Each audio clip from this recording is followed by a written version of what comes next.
주일 2부 예배 나오신 여러분 환영합니다.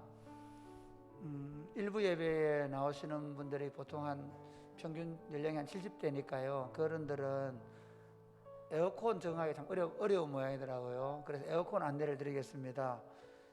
이쪽 자리는 연세 드신 분들이 아니면 굉장히 추운 자리입니다. 이 자리가 에어컨 바람이 불다 보니, 그래서 좀 에어컨 적응이 안 되시는 분들은 중간 뒤쪽, 가운데 중간 뒤쪽 자리로 앉으시면 좋고요. 안내하시는 분들도 앞자리부터 앉으시되 가능하면 어른들이 불편하지 않도록, 에어컨 적응하는데 어려우셔서 몸이 약한 분들 힘든 가운데 있으니까 그렇게 잘 자리, 그렇죠. 젊은 분들이 에어컨 쪽으로 가시는 것도 괜찮은 일입니다. 여러분, 우리 함께 하나님께서 우리를 예배로 부르셔서 함께 찬양하면서 예배로 나아가겠습니다.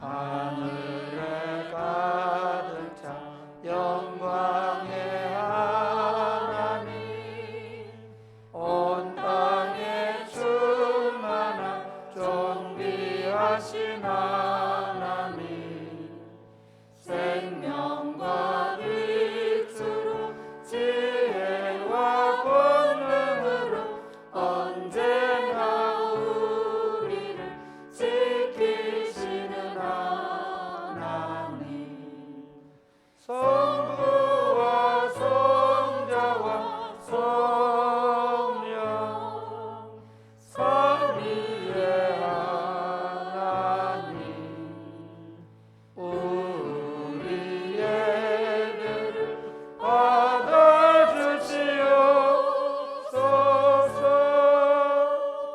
주 앞에 나올 때 우리 마음 기쁘고, 그 말씀 힘내어 새 희망이 솟는다. 고난도 슬픔도 이기게 하시옵고, 영원에 이끌어 살아가게 하소서. 우리의 사랑과 기쁨, 생명의 하나님, 우리 예배를 받아주시옵소서.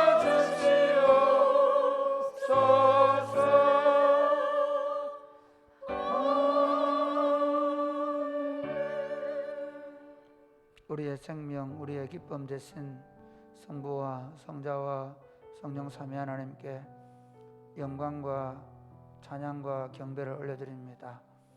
주님의 날 우리가 함께 예배당에서 각자의 처소에서 하나님을 향하여 나아갑니다. 우리가 어느 자리에 있든지 예배하는 자는 영과 진리로 예배할지니라고 하셨사오니, 우리가 하나님을 영과 진리로 예배할 때 우리 가운데 하나님의 영으로 충만하게 하여 주옵시며, 하나님을 깨달아 알아가게 하시며, 하나님과 아름다운 사랑의 관계를 누리는 시간 되게 하여 주시옵소서. 예수님 이름으로 기원하옵나이다. 아멘.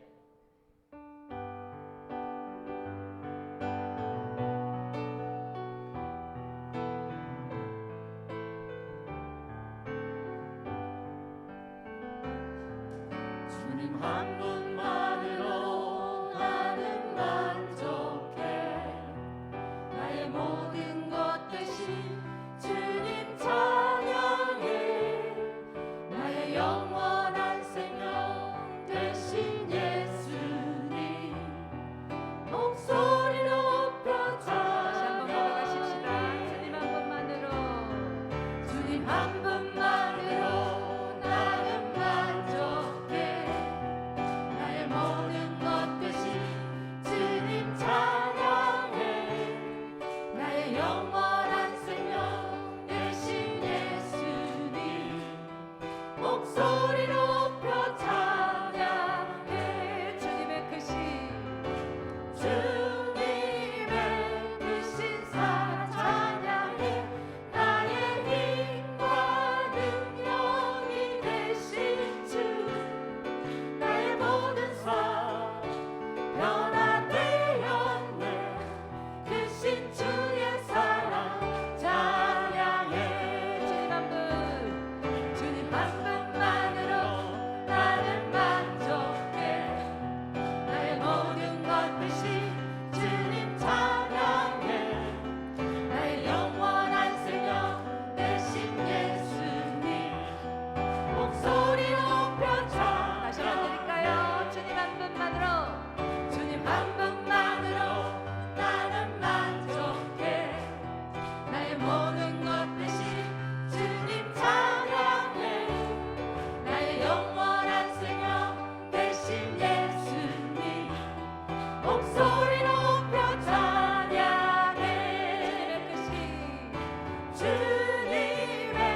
사랑이 많으신 전능하신 하나님 아버지를 찬양합니다. 예수 그리스도의 구속과 성령의 하나됨 같이 사랑이 꽃피는 교회가 성령 안에서 사랑의 공동체가 되기를 원합니다.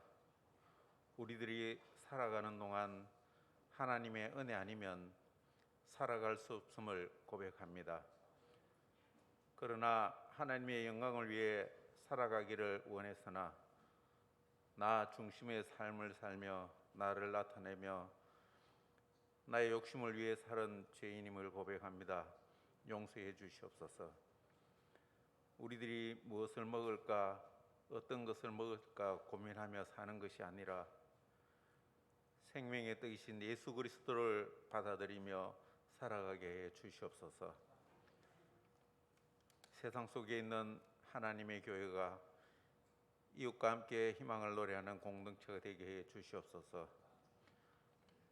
우리들이 살아가는 삶이 때로는 힘들고 불편하고 내가 원하는 대로 되지 않고 불안해도 성령 하나님이 함께 하심으로 평안과 안식을 누리는 삶을 살게 해 주시옵소서. 목사님 말씀을 선포합니다. 말씀 앞에 신앙생활의 참 기쁨을 누리게 해 주시옵소서. 말씀 앞에 흔들리지 않고 예수님의 형상을 따라갈 수 있는 믿음을 주시옵소서. 말씀 가운데 평안을 누리며 병이 낫는 은혜를 허락해 주시옵소서.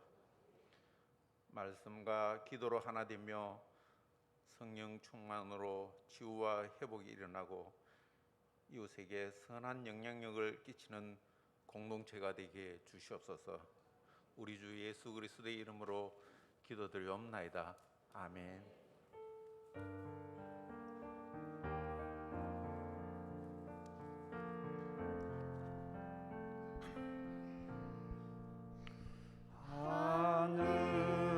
하늘에 계신 아버지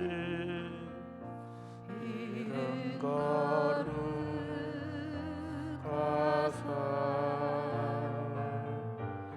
주님 나라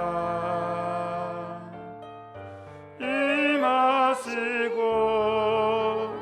뜻이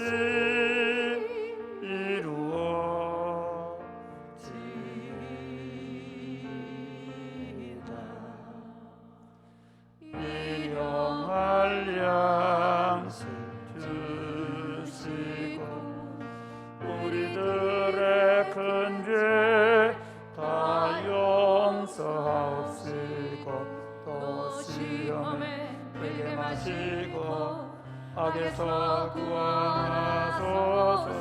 내게 주의 나라 주의 권세 주의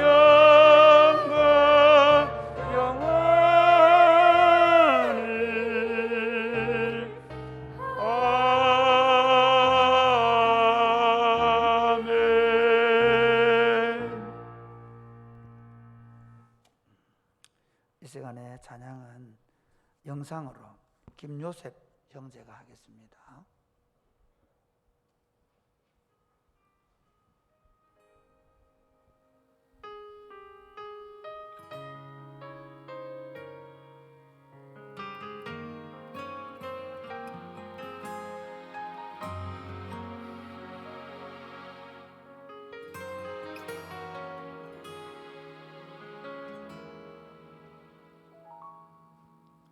주님 제 마음이 너무 둔해서 주님을 볼 수 없습니다.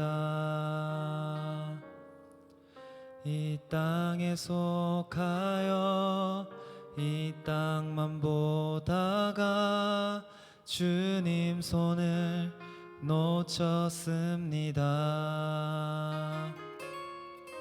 나는 나그네로 왔는데 왜 주저앉게 되었나.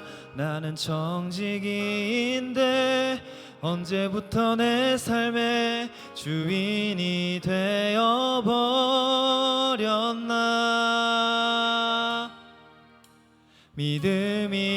없이는 기쁘시게 못하나니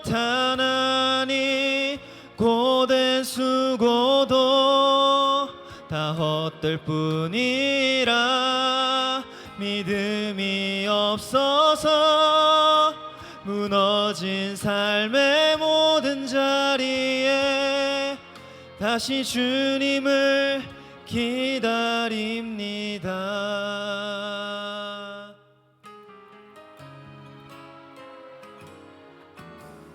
주님, 제 마음이 너무 둔해서 주님을 볼 수 없습니다. 이 땅에 속하여 이 땅만 보다가 주님 손을 놓쳤습니다. 나는 나그네로 왔는데 왜 주저앉게 되었나. 나는 청지기인데 언제부터 내 삶의 주인이 되어버렸나. 믿음이 없이는 기쁘시게 못하나니 고된 수고도 다 헛될 뿐이라 믿음이 없어서 무너진 삶의 모든 자리에 다시 주님을 기다립니다. 믿음이 없이는 기쁘시게 못하나니 주를 찾는 자 반드시 만나리. 믿음이 없어서 무너진 삶의 모든 자리에 다시 주님을 기다립니다. 다시 주님을 기다립니다. 다시 주님을 기다립니다.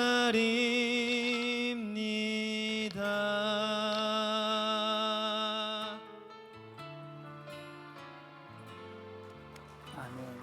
감사합니다. 아멘. 우리 3부 예배 드리는 친구들이 계속 찬양을 하니까 저 친구가 누군가 그랬죠.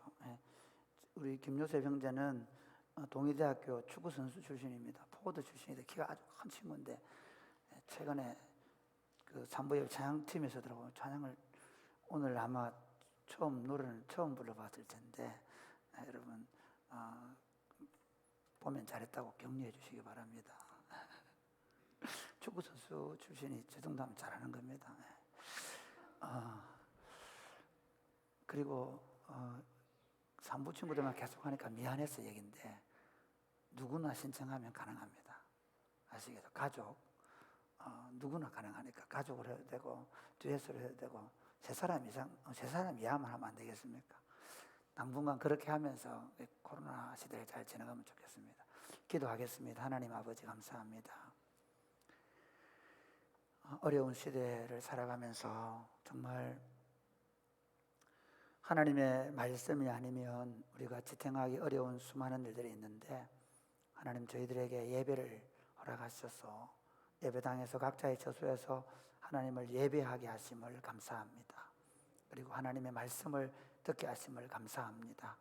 우리 믿음의 선조들은 이것보다 훨씬 더 못한 환경에서도 하나님의 말씀을 사모하고 그 말씀을 먹고 마시며 그 말씀을 붙잡고 승리한 인생을 살았습니다.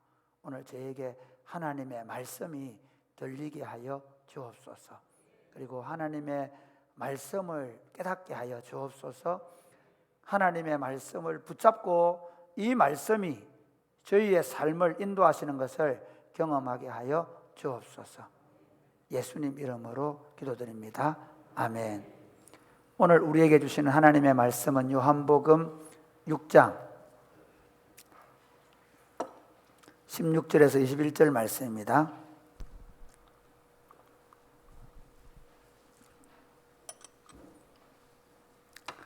요한복음 6장 16절에서 21절 말씀입니다.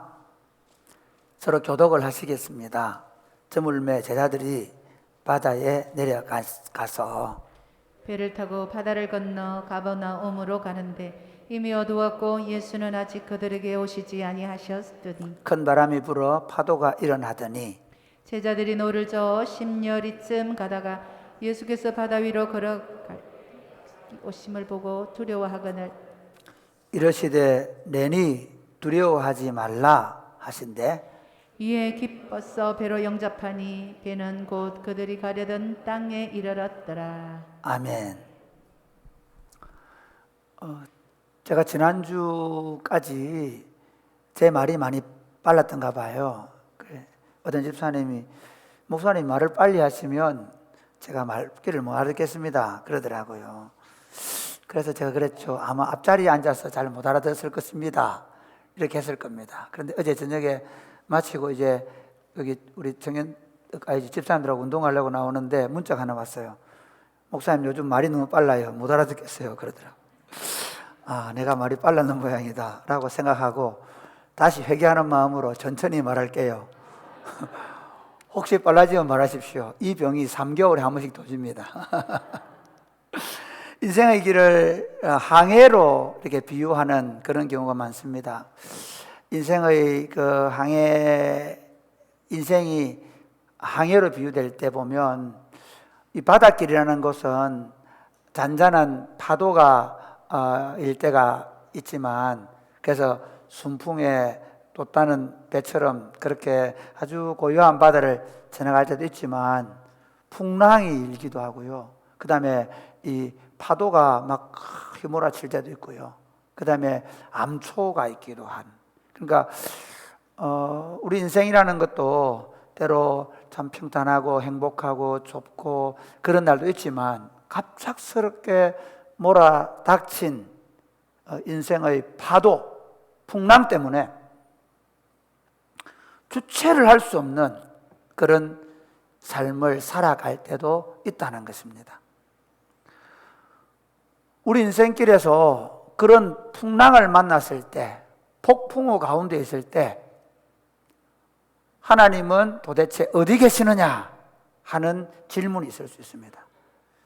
그러니까 신자들 가운데서 하나님은 우리에게 구원을 약속해 주셔서 예수님을 보내셔서 우리를 죄에서 구원해 주셔서 우리가 죽으면 천국 오게 하시는 분이라는 사실은 믿지만 그러나 그 하나님이 우리 삶에 모든 순간순간마다 개입하시고 간섭하시고 지키시고 보호하시면서 이끌어 가심을 경험하지 못하고 오히려 우리 앞에 닥치는 수많은 폭풍우와 파도 앞에서 좌절하고 두려워하고 염려하고 근심하며 사는 것이 오늘 우리 성도들 안에도 많이 있는 현상이 아닌가 합니다.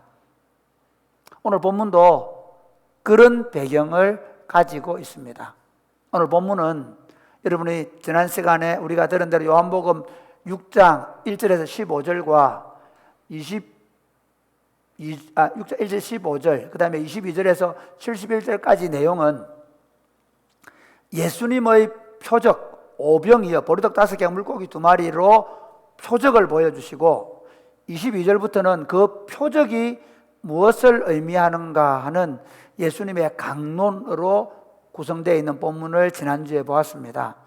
예수님이 보리떡 5개와 물고기 2마리로 굶주린 백성들을 먹이시고 그리고 12강주리를 남긴 사건 때문에 사람들이 예수님을 잡아서 왕을 삼으려고 했기 때문에 예수님께서 제자들을 먼저 배를 태워 보내시고 자기는 따로 산으로 가셔서 기도하시다가 그 다음 날 찾아온 그 사람들이 이제 예수님을 찾다가 없으니까 찾아서 가브나움에 왔는데 가브나움 회당에서 자신이 행한 이 오병이어의 표적은 떡을 주어서 배부르게 하려는 것이 아니라 내가 하늘로부터 온 생명의 떡이라는 것을 가르치기 위해서 내가 오병이어의 기적을 베풀었는데 너희가 어떻게 해서 그 떡 먹고 배불렀다고 나를 찾아서 왕을 삼으려고 하느냐?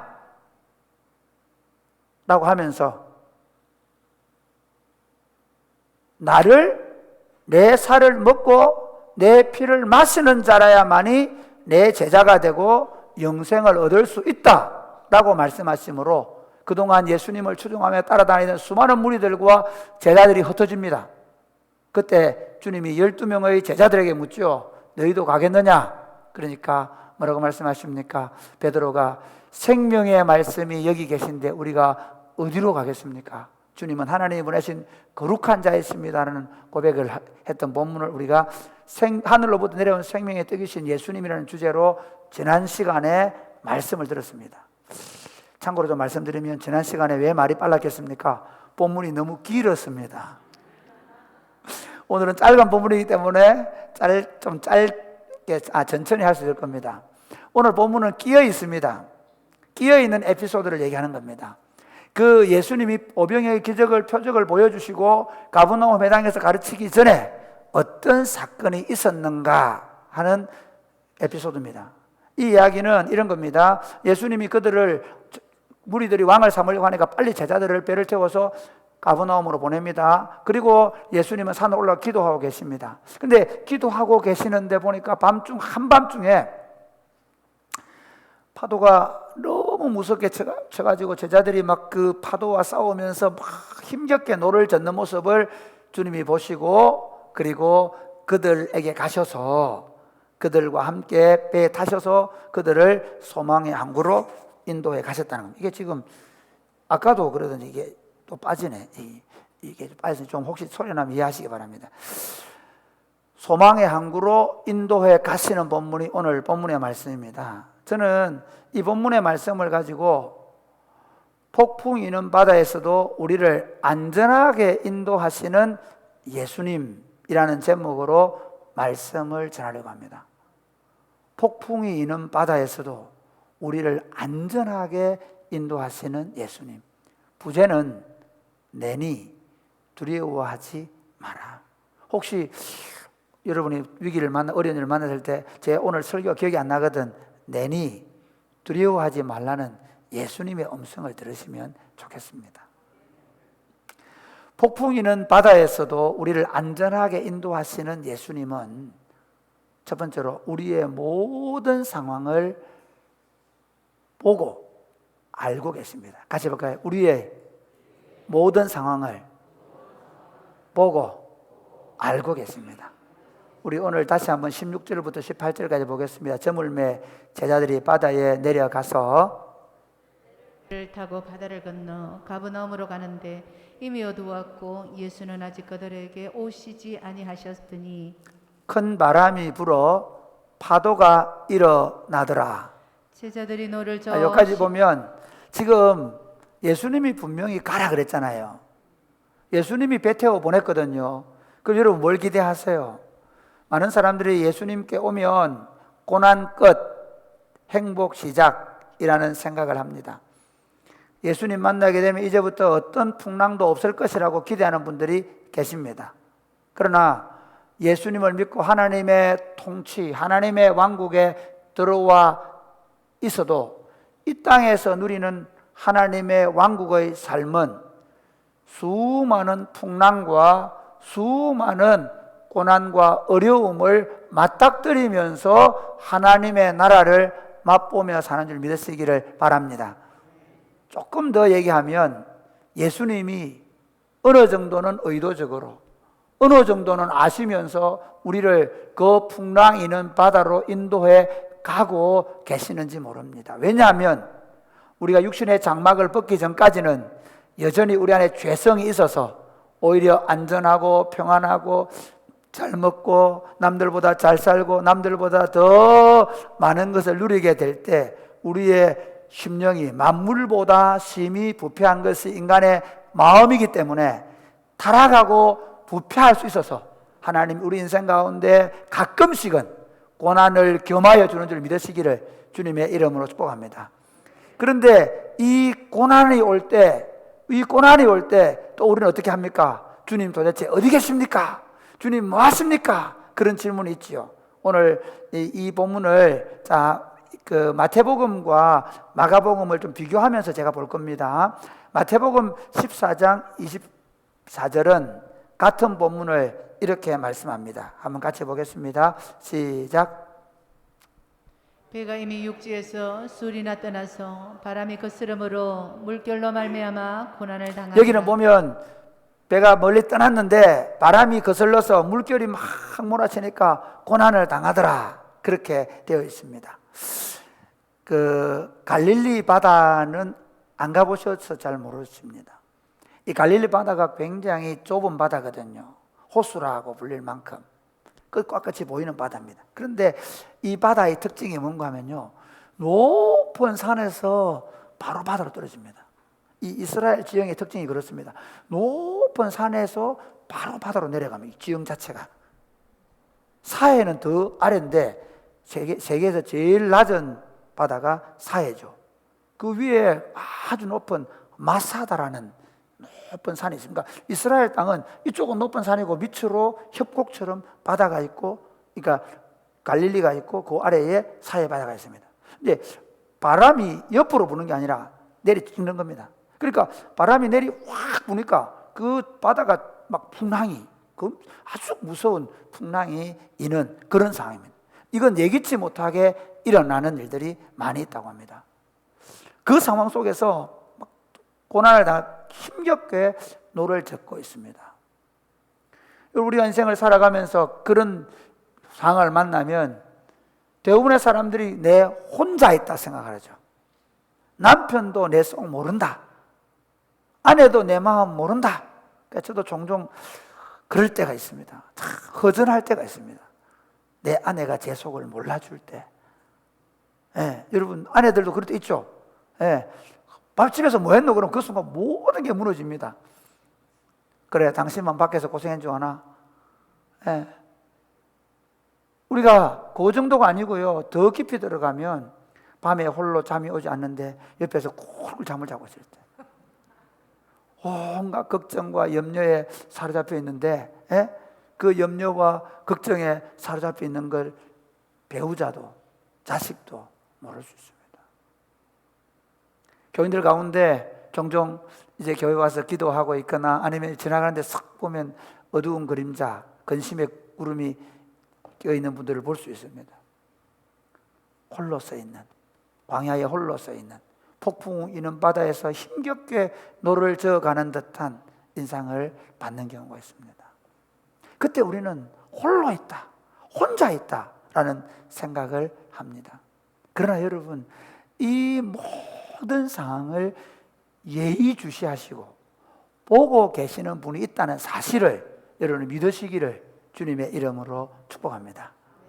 제가 얼마 전에 그 뭐 요즘에 보면 그런 거 있잖아요. 자연인이다 뭐 이런 게 있죠. 그거 보니까 그 집 어떤 할머니가 혼자서 저 어디더나 하여튼 산골에 봉황거지 사는 분인데, 그분이 보니까 닭을 키우는데 닭이 있잖아요. 병아리가 났는데, 병아리가 솔개 이런 게 있잖아요. 매가 막 잡아 먹으려고 이렇게 막 이렇게 보고 있는데 어미가 어떻게 할까요?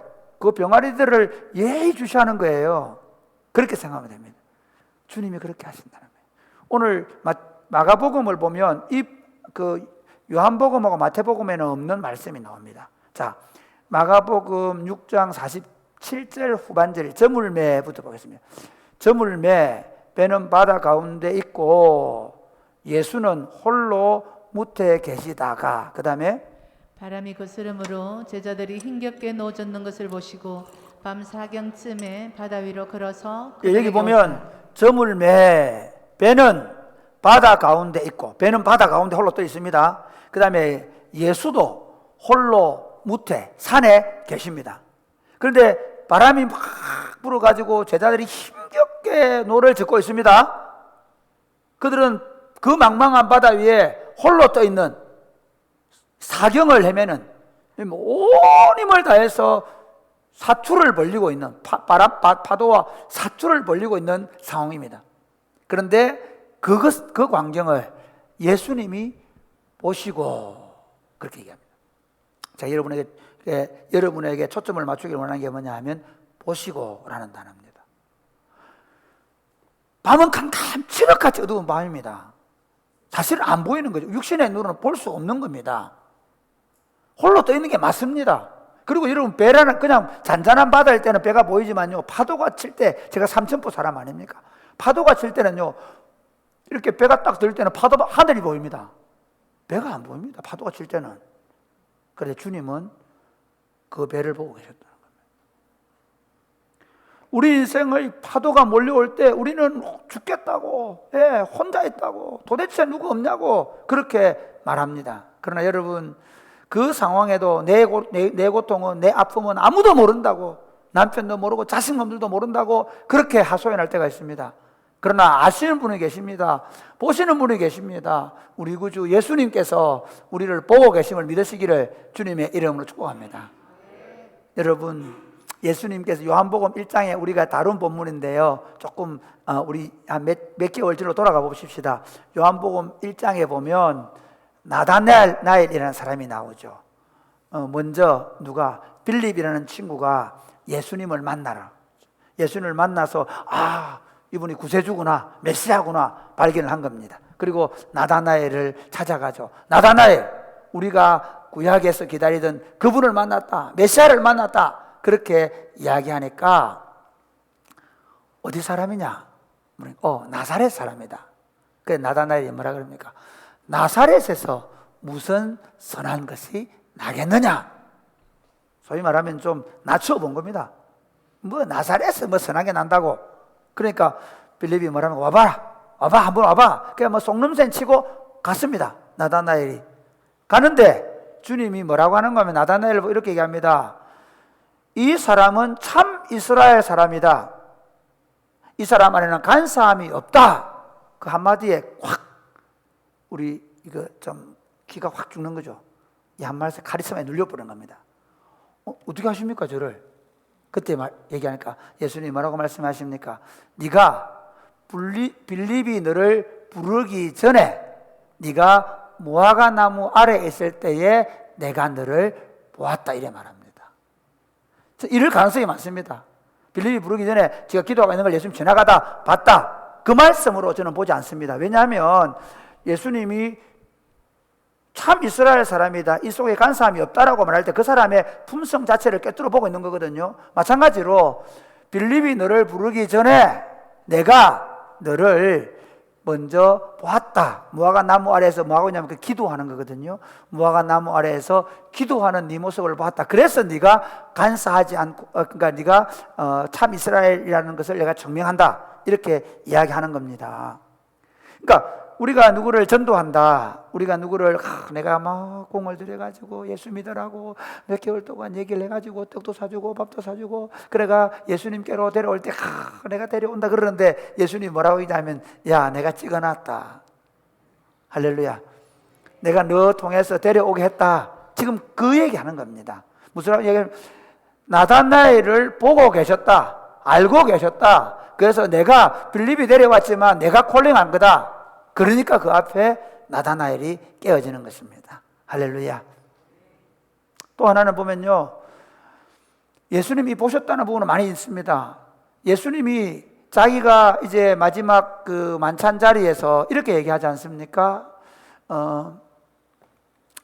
내가 죽게 될 거다. 그때 너희들이 다 나를 버리고 나를 떠나게 될 거다. 그렇게 말하니까 또 낯서기 좋아하는 베드로가 뭐라고 얘기합니까? 주님, 나는 죽는데도 감옥에도 갈 준비가 되어 있습니다. 그렇게 얘기하죠. 그때 예수님이 베드로에게 네가 딸기 2번 울기 전에 나를 3번 부인할 거다, 그렇게 말씀하셨어요. 그래서 베드로는 어떻게 하냐면요, 죽으러 따라갑니다. 예수님이 잡히려고 하니까 칼을 뽑아가지고 말고의 귀도 한번 잘라보고요. 그래서 예수님이 말고의 귀를 붙여주면서 이것까지 참아라. 검으로 서는 사람은 검으로 망한다. 그렇게 하죠. 그래가 이제 그래도 또 주님이 잡혀서 신문을 받는 장소에 그 사도 요한을 통해 가지고 들어갑니다. 그러니까 다른 제자들은 다 도망갔는데 베드로는 그래도 의리를 지키기 위해서 갔습니다. 근데 가보니까 얼마나 그 상황이 공포스러운지, 법정에 서 있는 예수님은 비참하게 가시관을 쓰고 있고 침뱉음을 당하고 있고 희롱을 당하고 있는 그 상황 속에서 자기가 보던 예수님하고는 전혀 다르거든요. 한번 그런 경우 생각해 보십시오. 자기가 다른 사람이지만 포승줄에 묶여서 수의를 입고 법정에 서 있는 모습이라고 생각해 보십시오.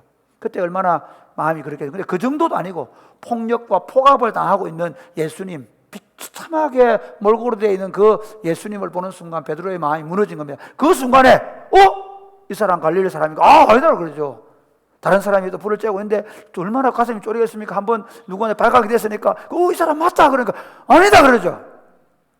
또 다른 사람이 아니다 맞다 말씨가 말한다 그러니까 다른 성경에는 세 번의 저주하면서 부인했다 그러는데 그 세 번째 부인할 때 장면을 누가복음 22장 60절하고 61절 이렇게 기록합니다. 한번 보실까요? 한번 제가 60절을 읽겠습니다. 베드로가 이르되 이 사람아 나는 내가 하는 말을 알지 못하노라. 아직 말하고 있을 때에 딸기 곧 울더라. 이제 세 번째 부인입니다. 그때 자 61절 시작. 주께서 돌이켜 베드로를 보시니 베드로가 주의 말씀 곧 오늘 닭 울기 전에 내가 3번 나를 부인하리라 하심을 생각나서 주께서 돌이켜서 베드로를 보시니 돼 있죠. 잘 보세요. 이거는 진짜 육신의 눈으로 보여주는 겁니다. 베드로하고 이제 베드로가 예수님을 3번이나 부인해가지고 예수님을 3번이나 부인해 이 공포에 질려 있는 상황 속에서 예수님이 돌이켜서 베드로를 보는 겁니다. 그 순간 찌릿 도는 거죠. 혹시 여러분 지금 아스트로제네카나 얀센을 맞은 분 계십니까? 맞는 순간에 찌릿한다 하더라고요. 주님의 눈이 딱 마주치는 순간 딱 찔리는 거죠. 주님이 딱 울기 전에 3번 나를 부인할 것이라는 말씀이 생각나서 심히 통곡했다는 겁니다. 그때 예수님 상황이 어떤 상황입니까? 채찍질 당하고 희롱 당하고 가시 면류관 쓰고 침뱉음 당하고 네가 유대인의 왕이냐 왕노릇 좀 해봐라 그러고 가짜로 옷을 입혔다 벗기면서 절을 하고 그런 상황입니다. 그 상황 속에서도 주님의 마음은 주님의 눈은 베드로를 떼지 않는 겁니다. 베드로에게 눈을 떼지 않는 겁니다. 주님이 우리가 자신이 어떤 상황에 처해과 상관없이 자신의 제자를 향하여 사랑의 눈빛으로 주목하고 계시는 예수님을 보라는 것입니다. 사랑하는 여러분, 예수님께서 하늘과 땅의 모든 권세를 가지시고 하늘로 올라가셨습니다. 하나님 보좌 우편에 계십니다. 지금 뭐하고 계실까요? 굽어 보고 살피고 계십니다. 할렐루야. 우리는 예수님이 그냥 왕자에 앉아가 이거 즐기고 계시 아니고 주님이 왜 하늘로 올라가셨냐? 이게 상징적이거든요. 왜 하늘로 올라가셨냐? 굽어 우리의 인생을 높은 곳에서 우리의 인생을 하나하나 세세히 굽어 살피기 위해서 하늘로 올라가신 줄 믿으시기를 주님의 이름으로 축복합니다. 그게 본문이 성경에서 그렇게 말씀합니다. 베드로와 요한이 예수님이 십자가에 죽으시고 부활하시고 성천하시고 성령이 임해서 이제 그들이 복음의 말씀을 전하는데 지체장애인을 고쳐주셨잖아요. 그 일로 인해서 사내들인 공회가 베드로와 요한을 체포를 했습니다. 그리고는 다시는 예수님을 전하지 말라고 얘기하니까 베드로가 우리가 하나님 앞에서 너희 말 전에 옳은 게 판단해봐라 그렇게 얘기하죠. 그러니까 이렇게 얘기합니다. 다시 만약에 예수님을 전하면 너희를 가만두지 않겠다 하고 위협을 했습니다. 그리고 그들이 돌아와서 그들의 석방을 위해서 기도하고 있는 교회에 보고를 합니다. 그때 여러분 그 교회가 그 보고를 듣고 하는 첫 번째 기도가 뭐냐면 사도행전 4장 29절 말씀만 보겠습니다. 사도행전 4장 시작. 주여 이제도 그들의 위험함을 구워보시고 주여 이제도 그들의 위협함을 마시고 굽어 보시옵고. 할렐루야. 교회는 그걸 믿는 겁니다. 여러분 그리스도인 하나님의 백성들은 내가 어떤 위협을 당하고 있고 어떤 어려움을 당하고 있고 어떤 상황에 놓여 있다 할지라도 내 사랑하는 주님께서 암탉이 병아리를 바라보고 있는 눈빛보다 그와 비교할 수 없는 눈으로 나를 불꽃 같은 눈으로 나를 잃지 않기 위해서 지켜보고 계시며 살피고 계시며 그리고 나를 알고 계시는 줄 믿으시기를 주님의 이름으로 축복합니다. 저는 기도가 그런 것이라고 생각합니다. 나를 굽어보시는 주님과 눈을 맞추는 시간에 사람의 눈을 보면 두려워합니다. 환경을 보면 두려워질 줄을 몰라 합니다. 내가 당한 일을 가지고 정보를 검색하고 사람들의 말을 들으면 우왕좌왕할 수밖에 없습니다. 그때 눈을 질끈 감는 겁니다. 눈을 질끈 감는 것입니다. 그리고는 내 인생을 아시고 나를 아시고 하늘 보좌 우편에서 나를 지켜보시는 그 주님을 향하여 눈을 감고 눈 맞추기를 시작하는 것이 기도인 것입니다. 그러므로 사랑하는 여러분, 내 인생은 숨겨져 있다. 내 고난은 아무도 모른다.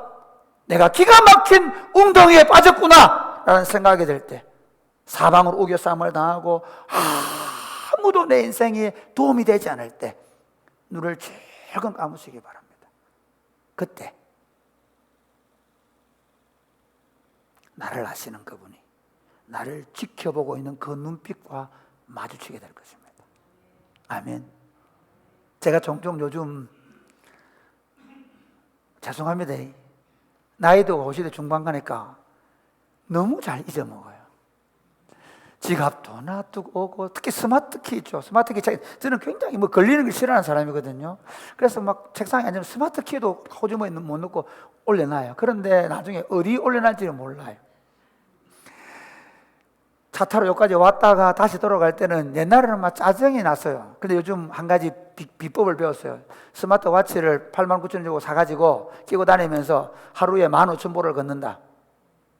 그래서 어떻게 돌아가게 하시면 주님 한 번 더 걷게 하십니까? 할렐루야. 두 번 가게 하시면 두 번 가게 하시는군요. 할렐루야. 그 다음에 또 하나 생겼습니다. 뭐냐면 분명히 내가 안 한 게 있을 거야. 맞거든요. 스마트키만 잊어버린 게 아니고 또 다른 거 안 가져온 거예요. 꼭 가져가니까 마누라는 오라고 밥 먹으러 오라고 하면 제일 두렵거든요. 빨리 가야 되는데.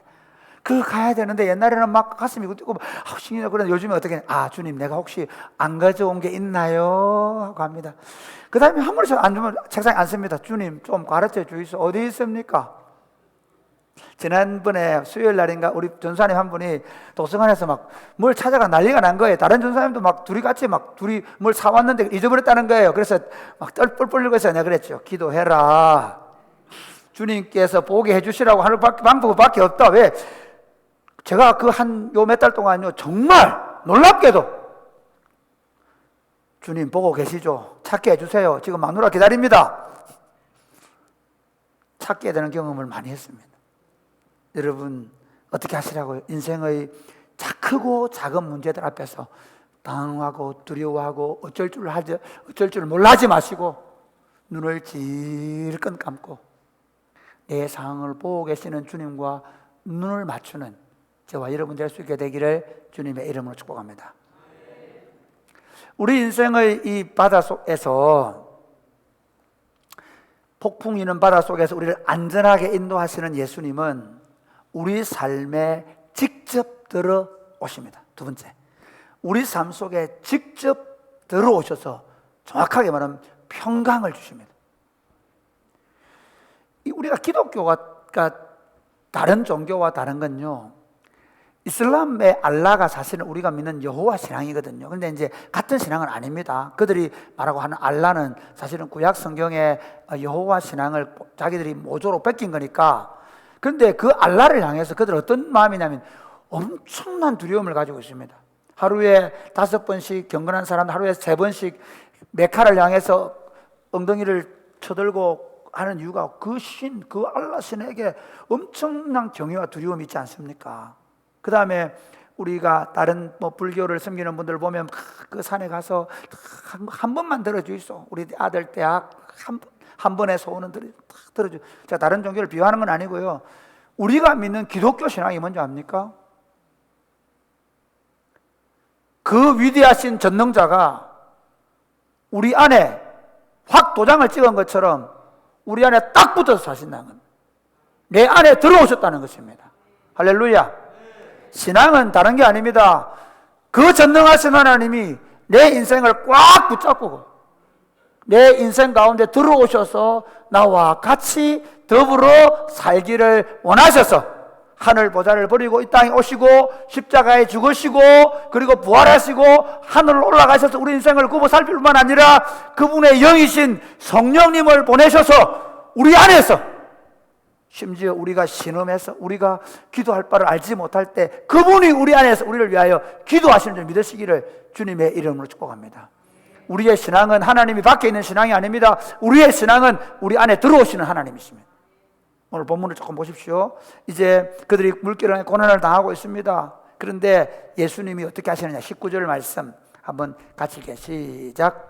제자들이 노를 저 십여리쯤 가다가 예수께서 바다 위로 걸어 배에 가까이 오심을 보고 두려워하거늘. 여러분, 두려워하는데 초점이 맞춰주면 안 됩니다. 예수께서 예수님의 초점을 맞추셔야 됩니다. 예수님이 바다 위로 걸어서 그들 가까이 오셨다, 가까이 오셨다는 거. 성경을 보면 사람들이 자기가 보고 싶은 거 보려고 하는 거예요. 성경은 누구를 말하는 거죠? 예수님을 보라는 거예요. 예수님이 지금 뭐 하십니까? 그들이 고난 당하는 거 있는 것을 산 위에서 보시고 어떻게 하십니까? 그 풍랑이는 바다로 걸어오십니다. 그들 가운데로 가까이 들어오고 계시는 것입니다.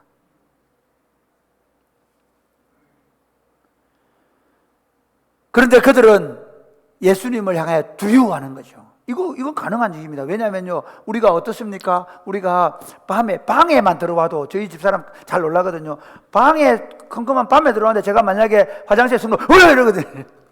그럴 때 있죠. 그런데 여러분 가만히, 이 동네는 참 좀 그런 게 드물어요. 제가 살던 삼천포시 송포동 665번지는 가보면 바로 산과 맞닥뜨려 있거든요.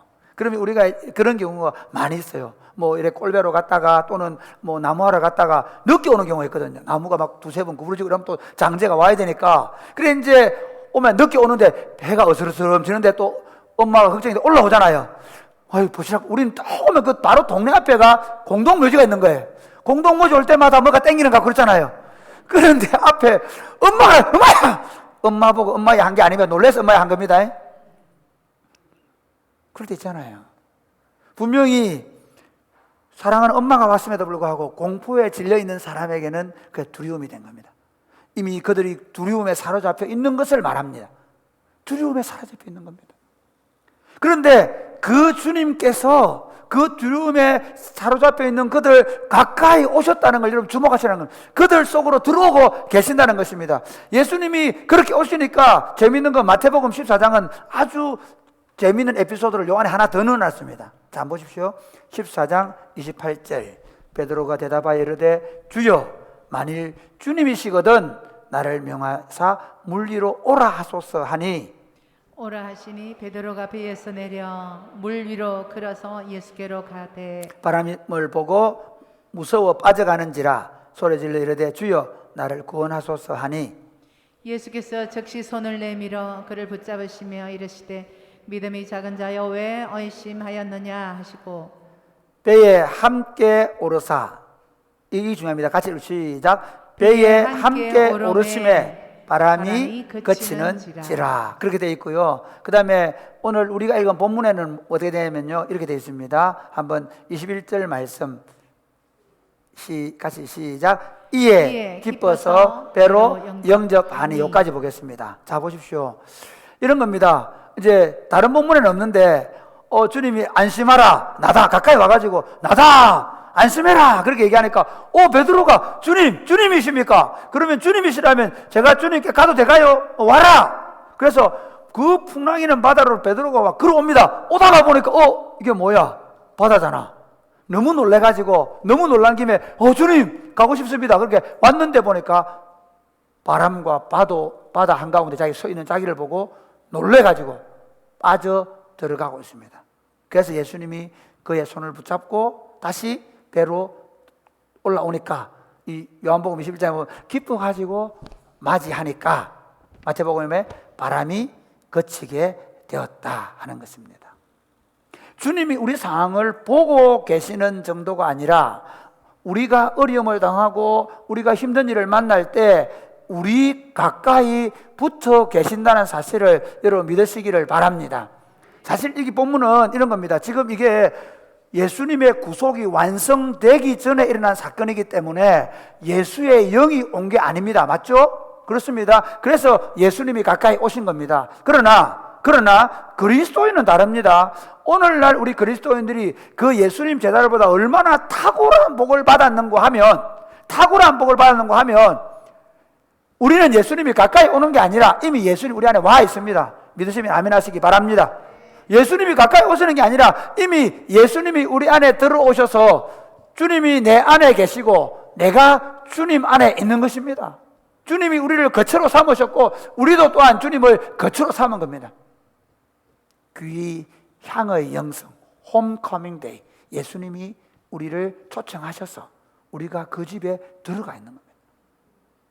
그 주님 안에 사는 겁니다. 모든 환경 속에. 그래서 우리가 저 바다 끝에 갈지라도 거기서부터 주님이 자신의 전능하신 손을 붙잡고 우리를 인도해 가고 있음을 믿으시기를 바랍니다.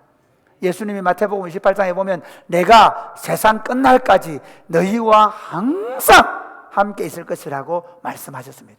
히브리서에는 보면 고난당하는 그 히브리서를 받는 수신자들 2번, 3번 압제를 당하고 있는 상황이거든요. 핍박을 받고 있는 상황이거든요. 그래서 예수님을 떠날까 고민하고 있는 그들에게 내가 과연 너희를 버리지 않겠고 너희를 떠나지 않는다 라고 말씀하고 있음을 믿으시기를 바랍니다. 과연 그랬습니다.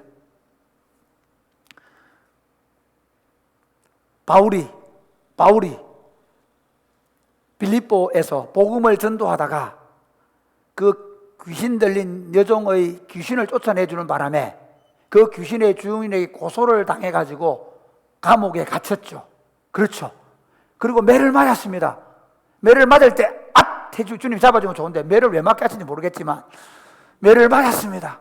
그리고 깊은 감옥 속에 들어가게 했습니다. 저는 이렇게 생각합니다. 주님이 바울을 맞게 하시고 우리로 보게 하시고, 아멘. 깊은 감옥 속에, 아무도 모르는 감옥 속에, 지도자도 모르는 감옥 속에 갇혀 있습니다. 그런데 그때 바울과 실라가 예수님을 향하여, 하나님을 향하여 기도하고 찬송하더니 어떤 일이 일어납니까? 주님이 내가 너와 함께한다, 내가 너와 함께한다 하는 사실을, 그 땅을 진동시키며 보여주는 믿으시기를 바랍니다. 출애굽기에 그들이 시내산에서 법궤를 받으러 올라갈 때 그들이 진동하는 역사가 있었던 것처럼, 그들이 사도행전 4장에서 기도할 때 그들이 진동했던 것처럼 주님이 우리와 함께 하심을 보여주는 겁니다. 그러니까 내가 기가 막힌 웅덩이에 빠져 있고 내가 어떤 상황 가운데 꼼짝없이 죽게 됐다고 말할 때, 그때도 주님이 우리 안에 살아계셔서 우리와 함께 계심을 믿으시기를 바랍니다. 이 바울이 어떻게 합니까? 잡혀가지고 죄수의 몸이 돼서 로마로 가려고 할 때, 그때 지금은 풍랑이 있는 시기니까 가지 말자 그랬는데 선장이 선주의 말을 듣고 갑니다, 가지 말고 갑니다. 그런데 실제로 풍랑이 일어가지고 14일 낮밤을 먹지도 못하고 죽을 지경이 되었습니다. 그런데 주님이 그때 뭐 하십니까? 당신의 사자를 통해서 바울에게 뭐라고 하십니까? 바울아, 두려워하지 마라. 네가 반드시 로마에 가게 될 것이다. 이 사람도 너 손에 붙여놓았다고 말씀하셨습니다. 그래서 담대하게 그 풍랑 가운데 있는 사람들을 향하여 내 주님이 말씀하셨다, 죽지 않는다, 먹어라 말할 수 있었던 것입니다. 사랑하는 여러분, 우리 인생을 걸어가는 동안에 정말 거센 풍랑을 만나서 기가 막힌 웅덩이에 빠져서, 또는 남들이 도대체 알 수 없는 그런 고통 중에 있을 때 내 사정은 알지 못한다, 내 사정은 숨겨졌다 말씀하지 마시고, 주님이 보고 계시고 알고 계실 뿐만 아니라 사실은 그 주님이 그 고통을 나와 함께 체휼하시면서 지금 내 곁에서, 아니 내 안에서 내 인생을 함께 살아내신다는 것입니다. 할렐루야. 마지막 세 번째,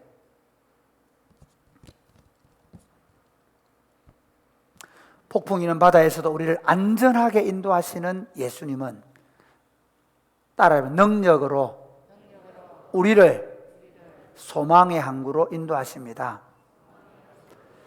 그 예수님이 우리를 보고 계실 뿐만 아니라 우리를 하늘로 보고 계실 뿐만 아니라 우리 안에 들어오셔서 우리와 함께 하실 뿐만 아니라 그 예수님이 우리에게 능력으로 역사하신다는 거예요. 오늘 본문에는 이렇게 되어 있습니다. 요한복음 6장 21절 말씀 같이 시작. 이에 기뻐서 배로 영접하니 배는 곧 그들이 가려던 땅에 이르렀더라. 배는 곧 그들이 가려는 땅에 이르렀더라. 간단하게 되어 있는 것이지만 이런 겁니다. 그들이 예수님을 기뻐서 영접하니까 바람과 바다가 잠잠해졌습니다. 그때부터 누가 사실은 그들이 키를 잡고 있지만 누가 주님이 이끌어가는 겁니다. 여러분, 예수 믿는 게 뭡니까? 나는 죽고 예수가 사는 겁니다. 예수를 잘 믿는 건 내가 성경을 많이 알고 내가 뭘 많이 하고 그거 아닙니다. 예수를 잘 믿는 건 뭐냐면 내가 죽고 예수가 사는 겁니다. 예수가 주인 노릇하는 성령 충만이 뭡니까? 성령 충만은 다른 게 아닙니다. 성령님께서 내 안에 계신 성령님 예수의 영이 나를 꽉 쥐고 내 인생을 꽉 쥐고 내 생각과 감정과 의지를 그분이 컨트롤하면서 나를 소망의 항구로 인도해 가는 것이 성령 충만입니다. 여러분 왜 기도해야 됩니까? 눈을 질끔 감고 그분과 눈 맞추고 그분이 내 안에 계심을 알고 그리고 이렇게 말씀드리는 주님, 어차피 내가 하면 실패합니다. 어차피 내가 하면 부서집니다. 어차피 내가 하면 상처받습니다. 주님께 맡겨드립니다. 아멘입니까? 여러분이 심지어 방언을 통해서 혀를 내드리는 이유가 무엇입니까? 주님, 제 혀까지도 제가 제 마음으로 하는 기도까지도 제가 내려놓고 당신께 내 혀까지도 맡겨드리겠습니다. 주님께 내 생각과 내 의지가 내 기도까지도 그분에게 맡겨놓고 그분이 내 안에서 기도하게 하시는 그것이 성령 충만한 상태일 것입니다. 그런데 종종 우리는 어떻습니까? 그 핸들을 내가 가끔씩은 뺏어버려.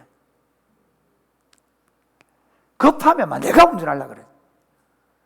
그러니까 우리가 무섭고 어려운 일을 만나면, 힘든 일을 만나면 그동안 잘 맡겨놨던 핸들을 아이고 주님 안 되겠네요. 이거 보니까 막 부서 파산하겠는데요. 주의소 그만. 죄송합니다. 경상도 사람들은 알아듣는 표준어를 말해가지고 다급할수록 위기를 만날수록 핸들을 그분에게 맡겨드리는 것, 그것이 신앙생활입니다. 하나님께서 금방 오병이어의 기적을 통해 자신이 전능하신 하나님을 보여줬지 않습니까?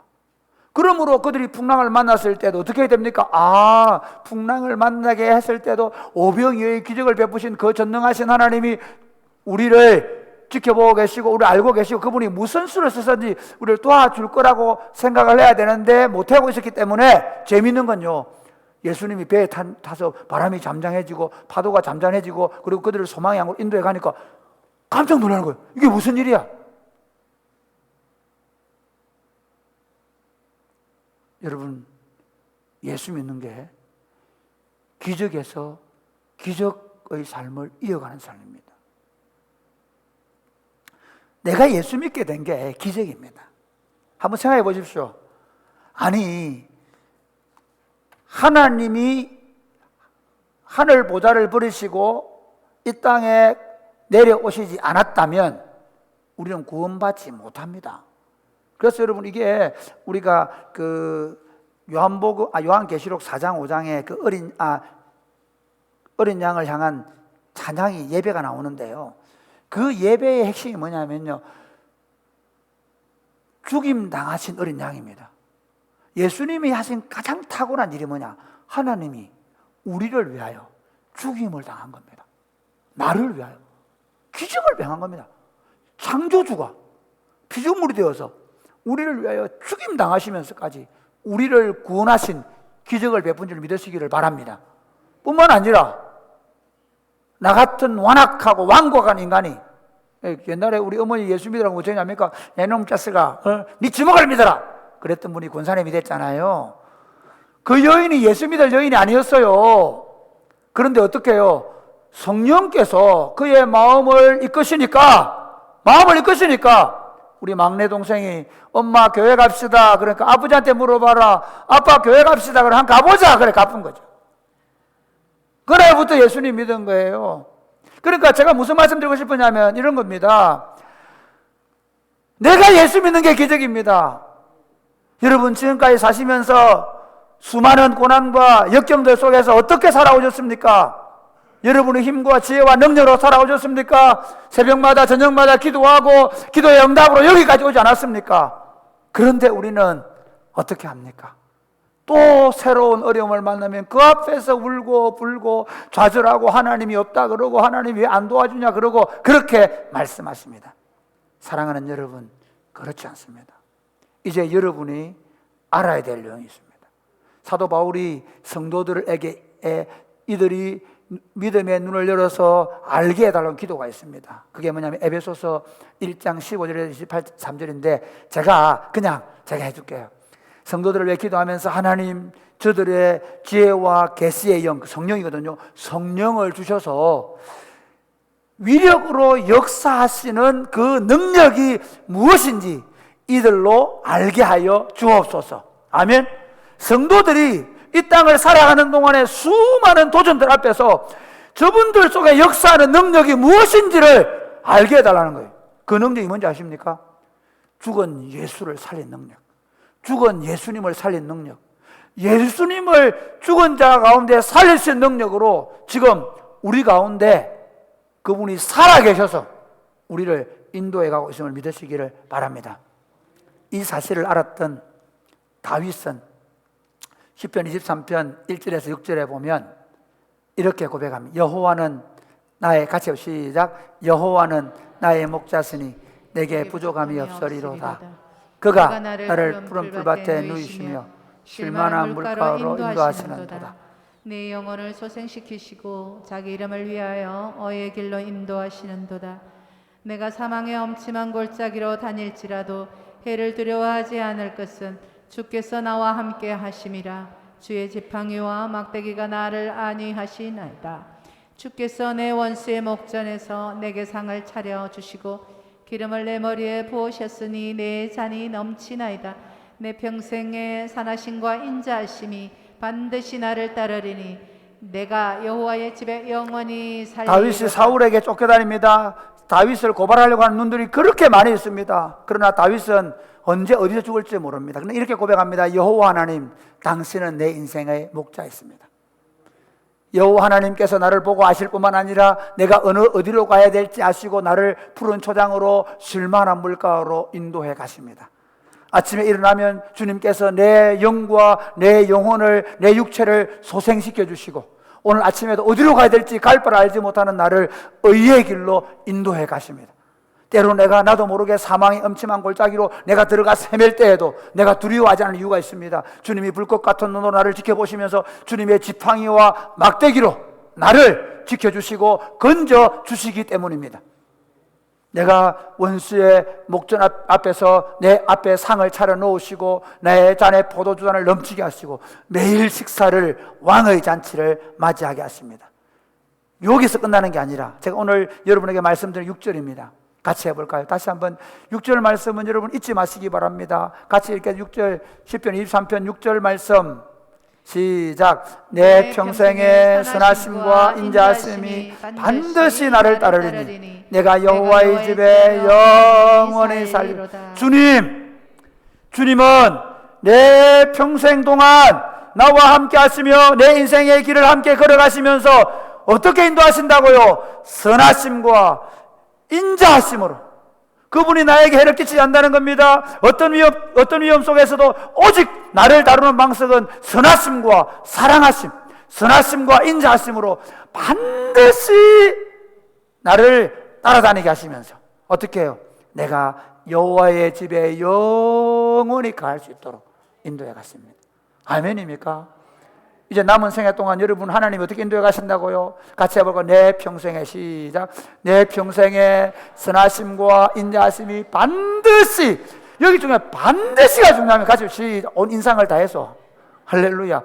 반드시 같이 시작. 반드시 나를 따르리니 내가 여호와의 집에 영원히 살 것입니다. 말씀의 결론을 맺겠습니다. 여러분이 이 예배당 문을 나가면 여러분이 알지 못한, 예기치 못한 어림을 또 만나게 될 것입니다. 그러나 여러분은 영생의 말씀을 받았습니다. 이 말씀을 먹으십시오. 이 말씀을 여러분의 양식으로 삼으십시오. 여러분이 어려움을 당할 때마다 이 말씀을 질근질근 씹어 먹으십시오. 복 있는 사람은 악인의 길을 따르지 않고 죄인의 길에 서지 않고 오만한 자리에 앉아 여호와의 율법을 즐거워하여 그 율법을 옹알옹알 징글징글 씹어 먹는 겁니다. 그 말씀을 씹어 먹는 겁니다. 이렇게 말하십시오. 하나님이 나를 굽어보고 계신다. 하나님이 나를 굽어보고 계신다. 하나님이 내 안에 계신다. 하나님이 내 평생에 선하심과 인자하심으로 나를 소망의 항구, 영원한 집으로 인도해 가실 것이다. 이 신앙으로 폭풍 우이는 바다와 같은 인생길을 승리하며 사는 복된 인생이 되시기를 주 예수님의 이름으로 축복합니다. 아멘.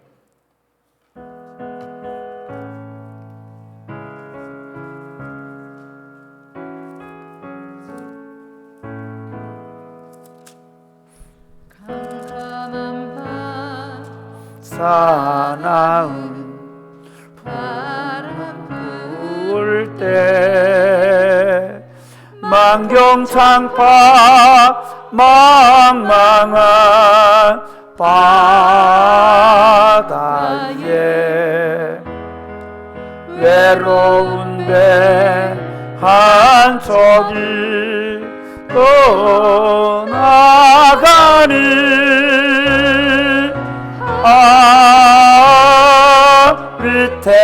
위태하구나, 위태하구나. 비바람이 무섭게 몰아치고 그 성나무 큰 파도 일 때에 저 배 사고 어쩔 줄 몰라니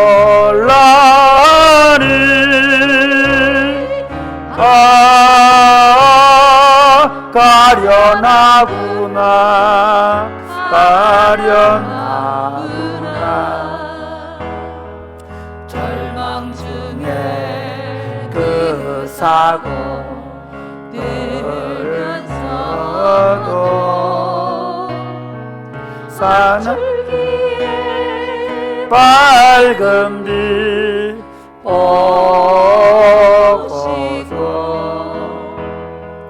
배 안에도 하나님 계신 믿고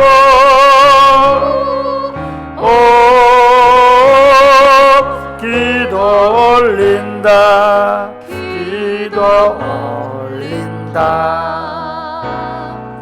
아버지여 이 죄인 굽어보사 섬남풍나 잔잔케 하시고 이 불쌍한 인생을 살리소서.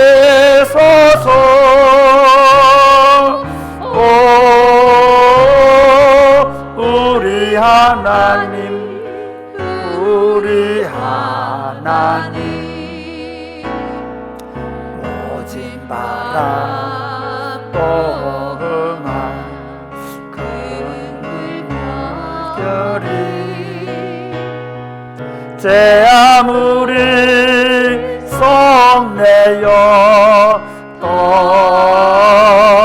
덮쳐도 권능의 손 그노를 졌으니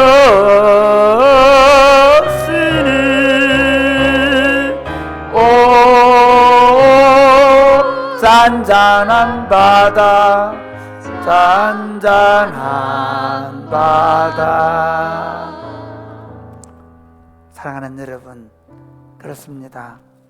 우리 인생에는 정말 우리가 도대체 예기치 못한 수많은 풍랑이 있는 그런 바다와 같은 곳을 지나갑니다. 그런데 여러분, 이 풍랑이 있는 바다를 무사히 항해할 수 있는 비결을 이미 우리는 가지고 있습니다. 우리를 구원하신 예수님께서 하늘과 땅의 모든 권세를 가지시고 하늘에서 우리를 굽어보고 계시는 믿으시기를 바랍니다. 그 예수님이 우리에게 당신의 영을 부어 넣어주시고 심지어 우리가 기도할 바를 알지 못할 때에도 우리를 위하여 기도하시면서 우리 인생을 인도해 가고 있음을 믿으시기를 바랍니다. 그 하나님께서 우리에게 대한 우리 평생의 선하심과 인자하심으로 반드시 우리를 그 소망의 양구로 인도해 가실 것을 믿으시기를 바랍니다. 고난 앞에 있을 때 여러분 두려워하고 떨지 마시고 사람들을 찾아가지 마시고 눈을 질끈 감고 주님과 눈을 마주치기를 바랍니다. 그리고 내 안에 도장을 찍으시고 내 안에 살아계시면서 내가 과연 너를 버리지 않겠다고 말씀하신 주님을 붙잡으시기를 바랍니다. 그리고 그 주님께 여러분의 인생의 키를 내드리고 그분이 여러분의 인생의 조타수를 잡고 가실 수 있도록 그분에게 여러분의 인생을 맡겨드리기를 바랍니다. 주님, 나를 인도하여 주옵소서. 우리 한번 다 같이 기도하겠습니다. 사랑하는 주님,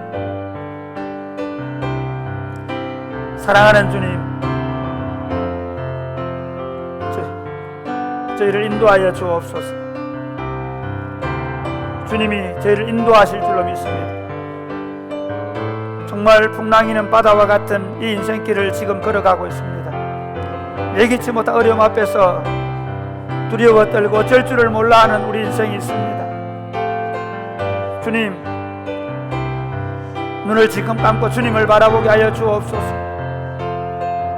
주님을 의지하게 하여 주옵소서. 여기까지 인도하신 하나님께서 나의 모든 인생길 인도하실 줄로 믿게 하여 주옵소서. 그 믿음을 가지고 나아가게 하여 주옵소서. 사랑하는 주님, 이 풍랑 많은 인생사에 신이 저희들의 구주와 주님이 되시기 위해서 임마누엘로 오신 것을 환영하며 찬양합니다. 우리를 위하여 십자가에 죽으시고 부활하셔서 우리에게 영생을 선물로 주시고 우리에게 하나님 나라가 시작되게 하신 것을 감사합니다. 주님이 전능하신 능력으로 우리를 굽어 살펴보고 계시며 우리와 함께 하시며 우리를 소망의 항구로 반드시 인도해 갈 줄을 믿기 때문에 우리 앞에 닥치는 수많은 그 어려움, 절벽, 공포, 그리고 거센 파도 앞에서 우리가 두려워하지 말게 하시고 환경이나 여건을 보지 말게 하시고 눈을 질끈 감고 우리를 하늘에서 굽어보고 계신 하나님과 눈을 맞추고 우리 안에 오셔서 내가 기도할 바를 알지 못할 때에도 우리를 위하여 기도하시는 성령 하나님이 내 인생의 주도권을 잡으시도록 내 인생을 주님께 내어드리고 그리고 주님이 나를 반드시 소망의 향으로 인도해 갈 것이라는 믿음을 가지고 믿음으로 살아가는 저희들 되게 하여 주옵소서. 그리하여 날마다 매일매일을 예수의 이름으로 승리하며 살게 하여 주옵소서. 특별히 질병과 여러 가지 삶의 문제들 앞에서 근심과 염려와 걱정과 두려움에 살을 삐는 자들을 위하여 기도합니다. 주 예수의 이름을 명령하노니 악하고 더러운 질병의 권세는 떠나갈지어다. 깨끗하게 치유될지어다. 우리를 붙잡고 있는 흑암의 권세는 떠나갈지어다. 주 예수님, 우리 안에 주님의 승리가 있을 줄로 믿습니다. 사랑하는 마음으로, 감사하는 마음으로 주님 앞에 11조와 감사의 예물과 주일 헌금과 선교 헌금과 그리고 장학 헌금을 드립니다. 하나님, 이 물질을 드릴 때 하나님께서 이 물질을 받으시고 하나님 나라가 흥왕케 되어지게 하여 주옵소서. 그리고 저들의 모든 필요를 채우셔서 하나님과 이웃을 위하여 넉넉히 쓰고 남을 수 있도록 복을 내려 주옵소서. 예수님 이름으로 기도드립니다. 아멘. 주의 복을 받겠습니다. 주 예수 그리스도의 은혜와 하나님 아버지의 크고 무한하신 사랑과 성령님의 교통하심이 사랑하는 주의 백성들과 저들의 자녀들 머리 위에 이제로부터 영원토록 함께 있을지어다. 아멘.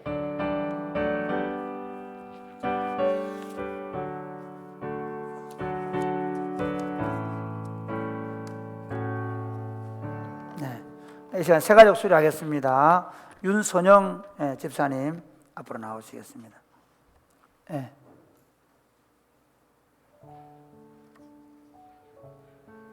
네. 서로 가리막을 치는 게 좋겠다. 내가 마스크를 못 해가지고. 네. 수료정서 윤선영. 위 사람은 교회 새가족 모든 과정을 다 마쳐서 이 정서를 수여합니다. 2021년 6월 13일 사랑으로 꼽히는 교회 담임 목사 구빈관.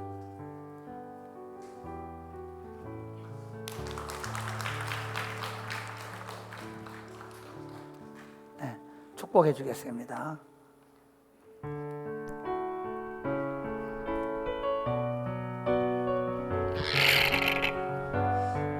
네, 함께 축복하겠습니다. 당신은 하나님의 언약 안에 있는 축복의 통로, 당신을 통하여서 열방이 주께 예화오게 되리. 수료를 축하드립니다. 네, 2부 예배에 오신 여러분들을 주의 이름으로 환영합니다. 또 비대면으로 예배에 참석하고 계시는 우리 성도님들을 주의 이름으로 환영합니다. 오늘 예배를 마치시고 담임 목사님을 만나기 원하시거나 새가족 등록을 원하시는 분들은 1층 새가족실로 와주시면 저희가 안내를 드리도록 하겠습니다. 광고의 말씀을 드립니다. 계속해서 우리가 안전한 모임과 예배를 드릴 수 있도록 주중 방역에 힘써 주시기를 부탁드립니다. 캐주얼 데이로 저희가 단정하고 또 노출이 심하지 않은 편안한 복장으로 예배를 드리는데 혹시 이 기간에는 에어컨을 계속 켜고 있습니다. 그래서 여러분들 추우신 분들은 겉옷을 준비해 주시거나 혹은 에어컨 바람이 잘 불지 않는 곳에 앉아주시면 감사하겠습니다. 교우 소식을 알려드립니다. 지난주에 정성민 성도, 이은비 성도 가정에서 등려하였습니다. 여러분 축하해 주시기 바랍니다. 또 출산 선물을 준비하신 분들은 목장에서 교육자실로 주시면 저희가 가정에 잘 전달하도록 하겠습니다. 교계 소식은 주보를 참조하여 주십시오. 이번 주간 성경 읽기는 출애굽기입니다. 우리 옆 사람과 함께 인사하겠습니다. 예수님은 폭풍이 있는 바다에서도 우리를 안전하게 인도하십니다.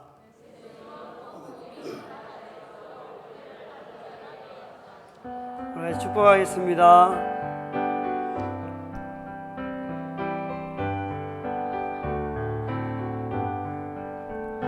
여기에 모인 우리 주의 은총 받은 자여라. 주께서 이 자리에 함께 계심을 아노라. 언제나 주님만을 찬양하며 따라가리니 시험을 당할 때도 함께 계심을 믿노라. 이 믿음도 굳세라. 주가 지켜주신다. 어둠 밤에도 주의 밝은 빛 인도하여 주신다. 네, 안녕히 돌아가시기 바랍니다. 우리 좌우에 계신